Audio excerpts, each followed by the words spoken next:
A very wise old lady once told me, if you have your health, you have everything. Lose your health, and there isn't enough money in all the world to make life good or to make you feel like life is worth living. I didn't completely believe her when she attempted to give me the benefit of her long experience. After all, I was just a boy. Like most young people today, I thought that feeling good and having all the parts of my body in good working order was something that came with the territory. Like everything else, it just seemed to happen by itself almost every day of the year.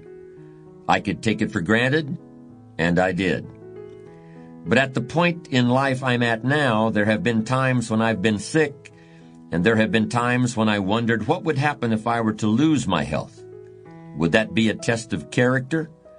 I certainly think it would. It's a test of character when you get the flu over a weekend and you want to just lie there and complain, but instead you lie there and quietly watch television. Or at least it seems to be a test of character until it's over and you forget about it. But something like that, a minor illness, is really more like a tap on the shoulder than a test of character. You feel the little tap, you look around and nothing is there. Whatever it was is gone already. But sooner or later it will be back, and someday there will be more than a little tap on the shoulder. And someday you'll look around and whatever it is won't be gone yet, not by a long shot. It tests your character a little just to think about that, doesn't it? But I'm not trying to scare anybody, I'm just trying to dramatize a point. You know the kind of life you live when you're a kid. You can eat anything, and you do.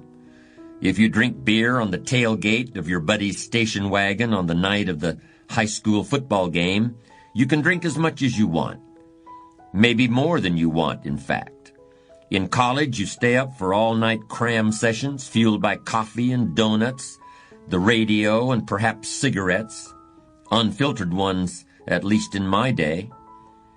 Looking back on it now, it all makes sense. You're feeling yourself getting bigger and stronger every day, and that's the only real evidence you've got to go on, so why not just go for it? After all, it hasn't hurt you so far. Of course, the reality isn't quite that simple, but it's not as simple either as thinking that just because you're older, things are now going in the opposite direction, and that while you used to want to do everything, you should now want to do nothing. No, reality is by no means that simple either. There's a saying that I heard in church about the same time that wise old lady told me that when you have your health, you have everything. And it took me just about as long to understand that saying as it did to figure out what good health really means to people. That saying was, you have to lose your life in order to find it. You have to lose one way of living in order to find a different one that's better suited to who you are at this particular time. But you can do that, though it takes character. You have to lose your life in order to find it, but you can lose your life and you can find a new one. I've been very fortunate. I feel good. I'm okay. But it's not like when you were a kid anymore. It's not like when you're sure you'll win any fast and loose betting game you decide to play with your body. I've had some insights by this time. I've never really been sick, but it's dawned on me by now that good health is more than just the absence of illness. It's more than just not being sick. Good health is the direct result of right thinking and right living. In other words, of strong character. A buddy told me about his old football coach, who always used to tell the boys on the team that the most important thing they could do for themselves, as a team playing football, and as individuals playing the game of life, was to develop what he referred to as a healthy attitude. Sure, they had to do push-ups, they had to tackle a dummy, and push the blocking sled, but if they didn't do it with a healthy attitude, then as far as this old coach was concerned, they were just so much dead weight, pushing around just so much more dead weight. Well, they were young and strong, but you know, What church and that wise old lady couldn't make me understand, I first began to think about a little when I heard about that old coach's emphasis on having a healthy attitude. It was different from just a strong body. It had something to do with that, but it had something to do with character as well.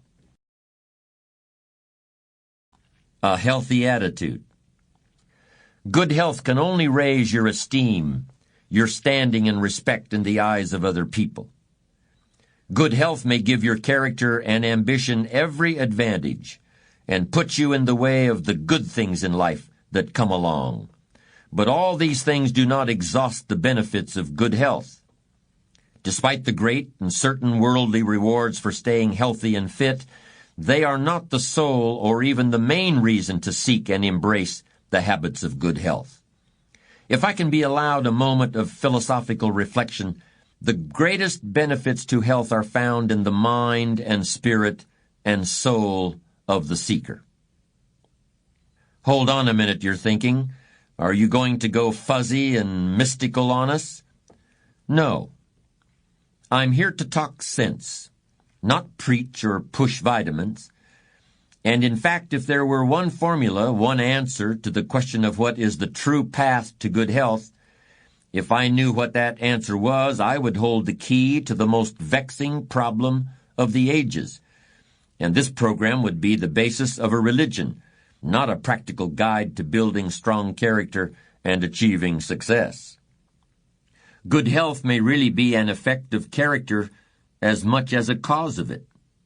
In my opinion, being a person of strong character is the best prescription for a sound mind and a sound body.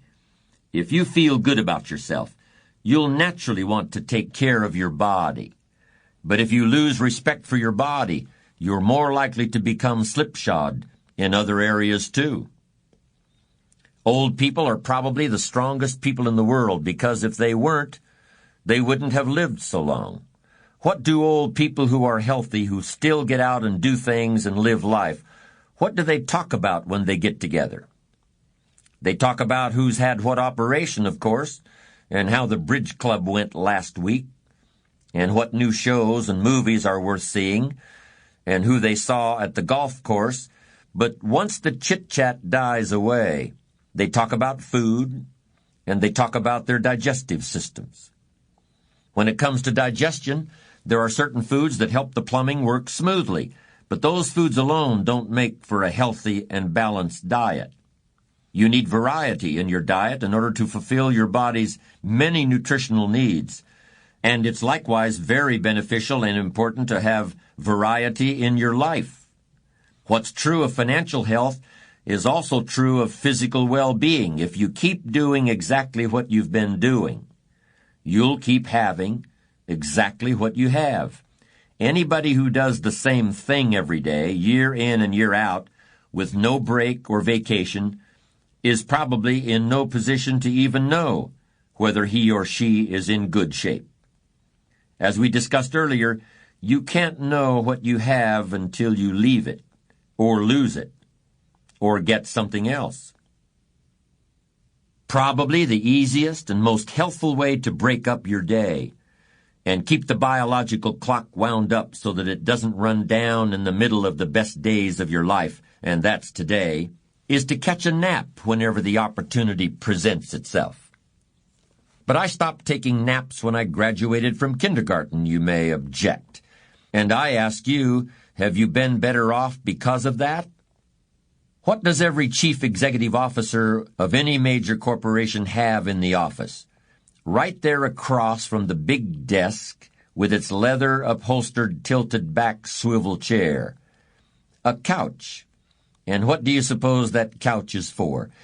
It's to have a little snooze before addressing the board about the latest attempt at a hostile takeover or the upcoming stockholders' meeting.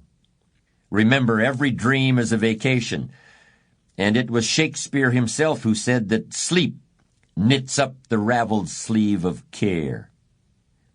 John Kennedy kept to his scheduled naps even during the Cuban Missile Crisis in 1962.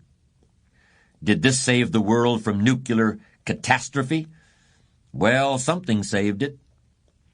There's a saying that comes down to us from classical times. It's in Latin, of course. Mens sano in corpore sano. What does it mean? Well, word for word, it means a healthy mind in a healthy body. That's the ancient Roman prescription for living the good life, smart life, and feeling good and smart about yourself. You just can't sharpen your mind like a pencil so it comes to a fine point, but always gets shorter and shorter until it's worn down to a stub and has to be discarded. Neither can you just eat and drink and party and fight without a thought in the world. Or so the Romans believed during their glory days, and I agree with that line of thinking. Later, in the declining days of the empire, the Romans forgot their own advice, and soon the decline became a fall. I'm sure the message is clear. For centuries, the people of China have absorbed wave upon wave of conquering barbarians into the vast reaches of their country. Always the invaders seize control of the government. But then a curious thing happens, and has happened every time to the conquering hordes. After a few years of rule, the Chinese don't become barbarians, but the barbarians become Chinese. Part of the reason for this ability of the Chinese people to swallow up and digest the armies that would rule them has to do with the country being so large and so old. And part of it has to do with the philosophy and practical wisdom of this mighty nation, which has for many thousands of years made a science of good health and long life. It's the national character, you might say. One form of the martial arts that centers on self-defense, an art called Tai Chi, combines physical exercises with philosophy and diet. It teaches a person to defend himself or herself from all kinds of attacks from hostile people, using weapons or surprise or brute strength, attacks from within the physical body in the form of disease, and even attacks in the form of destructive emotions like anger or fear.